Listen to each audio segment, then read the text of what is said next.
hindi ka nag-iisa. Nandito kami sa bayan ng Pilipino. Hindi yung sa sumusuporta lang. Humahanga kami sa lahat na nagawa mo sa sambayan ng Pilipino. Yun yun. Ginagalang ka namin dahil alam namin na ang ginagawa mo ay sa sambayan ng Pilipino, hindi pa sarili mo lang. Eh di ko pa, isipin nyo ordinaryong Pilipino na lang si Pangulong Duterte. Bakit hanggang ngayon hinahabol nila? Bakit? Tinig ba sila? Tinig ba si Pangulong Duterte sa kanilang mga masamang hadikain? Nung siya ay nakaupo for 6 years na may Pangulo ko. Ngayon hindi ko ramdam. Wala akong naramdaman. Bumaba kayo sa ground. Kami nagsasurvey. Ina-upload namin yan sa YouTube namin.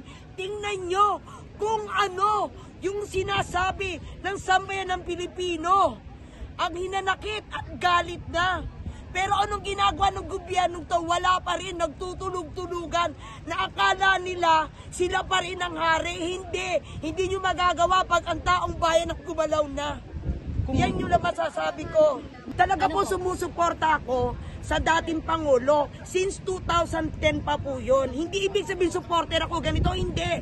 Ang inahangan ko sa kanya, yung nagawa niya sa bayan. Tama. Hindi yung iba kasi yung supporter na sinasabi nyo Hinahangaan ko ang Pangulong Duterte dahil sa nagawa niya sa bayan. Saan pa po kayo galing, madam, dito sa Metro? Taga Metro Manila? Oh, Metro Manila kami. Hindi ako, iba yung supporter sa humahanga Ang supporter, ibig sabihin, sinusuporta, hindi. Ang hinahangaan ko sa kanya, yung nagawa niya sa bayan. Siya ay naglingkod ng tama, hindi siya nagnakaw. Anong sabi niya? Tuwing may mga matawag siya ng meeting sa Malacanang, anong sabi niya? Ito lang ang handa natin. Ito lang, simple lang tayo. Kasi hindi pera natin yan.